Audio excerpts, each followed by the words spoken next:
Hi, welcome back to my Green Studio channel. Sorry if it takes a while for me to create a new documentary video because I've been busy for the past few months. But you can also watch my live videos. And our featured video for today is about anti-rabies, especially for the pet lovers, how we can protect ourselves from animal bites.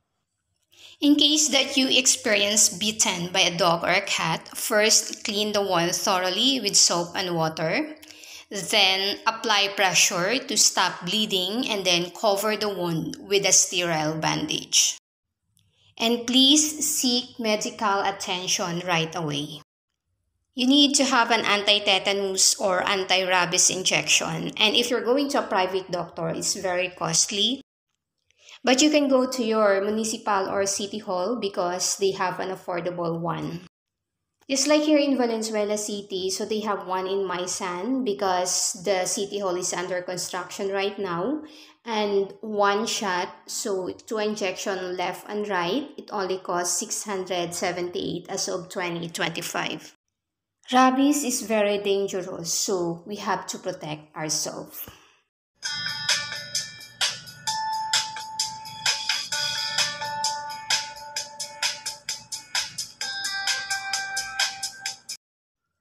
Ang tampok sa ating kwento ngayon ay isang pre-war and post-war matinee idol na naging politician din na si Jaime de la Rosa. Nakakabatang kapatid siya ng dating heartthrob na si Rogelio de la Rosa. Ang kanyang tunay na pangalan ay Tomas Lim de la Rosa at ipinanganak siya noong September 18, 1921. So, matanda sa kanya si Rogelio ng 5 taon. Ang kanilang ama ay si Feliciano Dariano de la Rosa na tubong Lubao, Pampanga, at ang kanilang ina naman ay si Rosario Lim na taga Maynila. So may lahi silang Kastila at Inchek. Ayon sa Jenny.com, sinasabi na ang kanilang ancestors ay dating katiwala ni Ferdinand Magellan na siyang nakadiskubre ng ating bansa. Kagaya rin kanyang mga kapatid, si Tomas o Tommy ay nag-aral din sa Lubao ng elementarya at high school kung saan naging aktibo sila sa pagganap ng mga dula-dulaan o sarswela kung saan mayaman ang Pampanga sa sining na ito. Sa siyudad ng Maynila naman siya nag-aral ng kolehiyo sa Far Eastern University. Dahil sa tagumpay ng kanyang kapatid na si Rogelio sa paggawa ng mga pelikula ay pinasok na rin ni Jaime ang industriya sa edad na 18 taong gulang. Halos kasabay rin niyang pumasok sa showbiz ang kanilang panganay na kapatid na si Africa de la Rosa. Noong una ay ginamit pa niya ang kanyang tunay na pangalan na Tomas de la Rosa, ngunit nung huli ay pinalitan niya ang kanyang screen name ng Jaime de la Rosa. Ang kanyang unang pelikula ay may pamagat na Mga Anak ng Lansangan noong 1939. Gumanap siya sa pelikulang ito bilang isa sa mga squatters na namumuhay lamang sa tabi-tabi ng lansangan. Noong 1940 naman ay sumuporta siya sa mga bida ng pelikulang Cadena de Amor at Bawal na Pag-ibig ng Parleton Hispano-Filipino Film. Nakagawa rin siya ng isang pelikula sa bakuran ng Sampaguita Pictures na may pamagat na Kahapon Lamang kung saan nagkaroon siya dito ng konting role o pangalan. Taong 1941 ay nakagawa siya ng isang pelikula sa ilalim ng Excelsior Pictures na isang musical na may pamagat na Ibong Sawi at iyon na rin ang huli niyang pelikula hanggang sa sumapit ang ikalawang digmaang pandaigdig. So as we all knew, during that time ay natigil ang paggawa ng mga pelikula at kadalasan ng mga artista nung time na yun ay nagtatanghal ng sarswela sa mga entablado. Taong 1946, pagkatapos ng World War II, ay muling naging aktibo ang paggawa ng mga pelikula. Kinontrata si Jaime o kilala din siya sa showbiz na palayaw na Jimmy ng LVN Pictures at ang una niyang pelikulang ginawa dito ay may pamagat na Garrison 13. Nakasama niya sa pelikulang ito sa kauna-unahan at kahuli-hulihang pagkakataon ang kanyang kapatid na si Rogelio de la Rosa. During that time ay si Rogelio de la Rosa ang pinaka-bankable at highest paid actor at halos katambal niya ang mga pinakasikat na actress that time.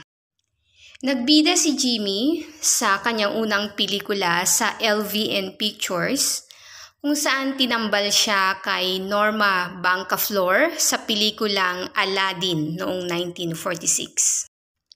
At ito ang simula ng pagbida niya sa mga pelikula at maituturing din na naging heartthrob din siya ng kanyang panahon. Ang kanyang karera sa paggawa ng pelikula ay umabot ng 26 or 26 years mula 1939 hanggang 1965. Narito naman ang listahan ng mga pelikulang kanyang nagawa ayon sa imdb.com. 1939, Mga Anak ng Lansangan. 1940, Bawal na Pag-ibig, Cadena de Amor, at Kahapon Lamang. 1941, Ibong Sawi. 1946, Garrison 13 at Aladdin. 1947, Binatang Taring, Ikaw Ay Akin, at Romansa. 1948, Tanika Lang Papel, Hamak na Dakila, Krus na Bituin, at Waling-Waling. 1949, Parola, Biglang Yaman, Gitano, Padre Burgos, Batalyon 13, at Tambol Mayor. 1950, Nuno sa Punso, In Despair, at Kontrabando. 1951, Reyna Elena, Anak ng Pulubi, Shalimar, Probinsyano, Amor Mio, at Satur. 1952, Korea, Digmaan ng Damdamin, Taong Paniki, Haring Solomon, at Reyna Sheba, at Sa Paanan ng Nazareno. 1953, Jezebel at Batangueña. 1954, Vertuso, 12 Pares, Donato, Tinalikdang Dambana, at Galawgaw. 1955, No Money, No Honey, Sidewalk Vendor, Niña Bonita, at Dinayang Pagmamahal. 1956, Luksang Tagumpay, Medalyong Perlas, at Commander 13. 1957, Flying Cadet, Hukom Roldan, Turista, at Chrysalis. 1958, Faithful, 1959, Arimunding-Munding, at Ramona. Taong 1960 ay nakagawa siya ng pelikulang Pakipot at pagkatapos ng 4 na taon ang kanyang huling pelikula na may pamagat na Anak ni Jezebel. Halos nakasama ni Jimmy ang mga leading lady ng LVN Pictures noong panahon na iyon gaya nila Rebecca Gonzalez, Mila Del Sol, Lilia Dizon, Lilian Velez, Norma Blancaflor, Tessie Quintana, Dilia Razon, Priscilla Siliona, Nida Blanca, Lorna Mirasol, at marami pang iba. Actually, marami pang pelikula na nakasama si Jaime na hindi nailista ng imdb.com gaya ng Unang Darna ni Rosa del Rosario at Kabalyerong Itim noong 1952. Please comment below kung may maidadagdag pa po kayo. Sa pelikulang Commander 13 noong 1956 ay nanominate si Jimmy bilang FAMAS Best Actor. Bilang isa sa mga haligi ng pelikulang Pilipino ay isa din siya sa nagtatag ng FAMAS Awards. He was only 43 years old when he stopped doing movies. So, bakit kaya napakabata pa ng isang Jaime De La Rosa para iwanan agad ang showbiz? Nang mauso na ang telebisyon dito sa bansa, ay naging host din si Jimmy sa ABS-CBN ng programang Caltex Star Caravan. Naging direktor at program consultant din siya ng maraming programa sa telebisyon. Taong 1982 ay naging liaison officer siya ng isang Australian movie na may pamagat na The Year of Living Dangerously ni Mel Gibson. Ang settings ng pelikula ay sa Jakarta, Indonesia. He also hosted a radio program on DZBB. Wow, very jack of all trades.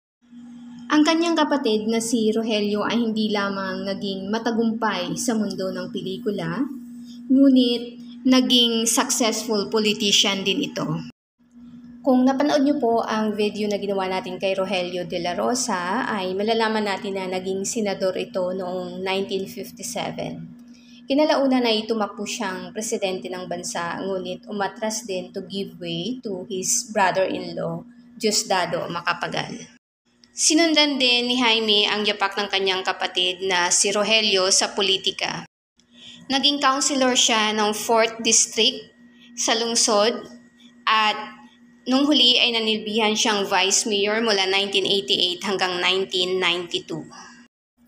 At syempre dahil kilala ang mga De La Rosa sa pagiging matikas at gwapo ay hindi pwedeng walang buhay pag-ibig.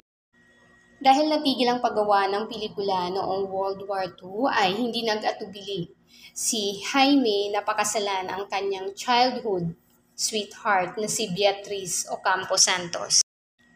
He settled his family in Sampaloc, Manila, and then lumipat sila sa isang prime property sa Horseshoe Village sa Quezon City ito.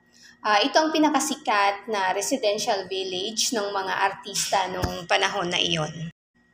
Ngunit nanatili pa rin ang kanilang bahay sa Sampaloc, Maynila. Actually, ito po ang larawan ng kanilang bahay hanggang sa ngayon. Parang ancestral house na siya, nasa corner ng Reten Street at ang kabilang corner ay pinangalan sa kanya, Jaime De La Rosa Street. Sa ngayon ay wala na daw taong nakatira dito kahit may mga anak sila at ang caretaker na lamang ang nagme-maintain sa bahay.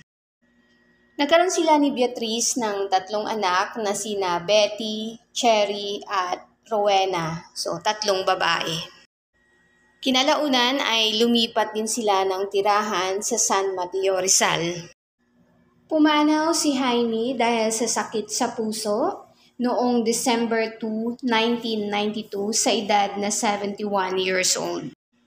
Inihatid siya ng kanyang mga mahal sa buhay sa kanyang huling hantungan sa Loyola Memorial Park sa Marikina City. Ang kanyang anak na si Cherry ay nagpaunlak ng isang interview sa Manila Bulletin noong August 27, 2006. So let's know more about Jaime De La Rosa behind the velvet curtain. Ayon kay Cherry ay nag-aaral ng law nung time na pumasok sa showbiz si Jaime. So pangarap niya pala ang maging isang abogado. Ayon pa kay Cherry, he was a protective father. While he wasn't showing his emotion, he had a way of making his children feel that they are loved. Walang curfew and he wouldn't sleep until all of his daughter were home. Hatid sundo din niya ang kanyang mga anak habang nag-aaral sa La Consolacion College. Sana lahat ng tatay ganito, no?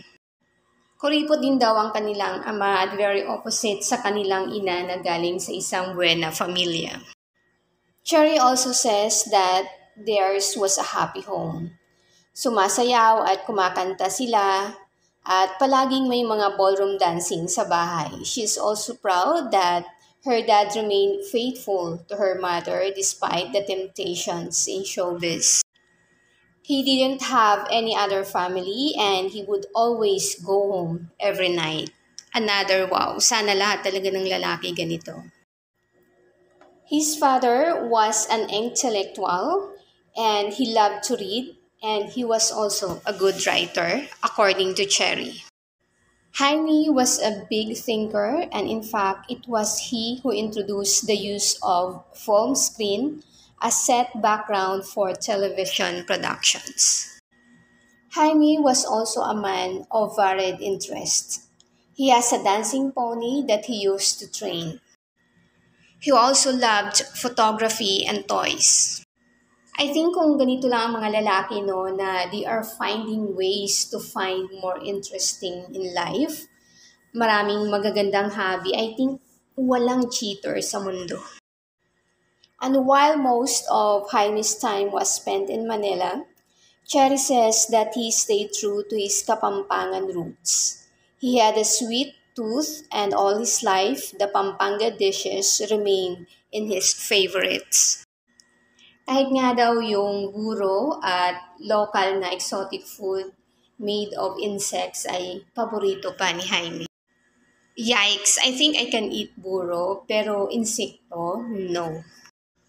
Bilang politician naman ay napakataas ng tingin ni Cherry sa kanyang ama. She admired her dad's tenacity and goodwill. Ayon pa kay Cherry ay ayaw na ayaw ng kanyang ama ng mga abusadong tao and he didn't enrich himself when he was in politics. Ayaw din niya ng mga korap. I think ganito talaga ang isang tao na magaling dumiskarte at hindi tamad magtrabaho, no? Takot magnakaw. Sana all ganito talaga ang mga politicians natin. I really like this brainy quote from Sophie Kier. An industrious sinner I much prefer to a lazy saint. Very logical, no? Kung sinong pipiliin mo. Isang makasalanang masipag o isang santo ngunit tamad. Sino tayo sa dalawa? So, the choice is ours. Maraming salamat po sa panonood at kung meron kayong buhay ng mga celebrities or mga sikat na tao na gusto nyo i-feature natin dito sa channel, please comment down below.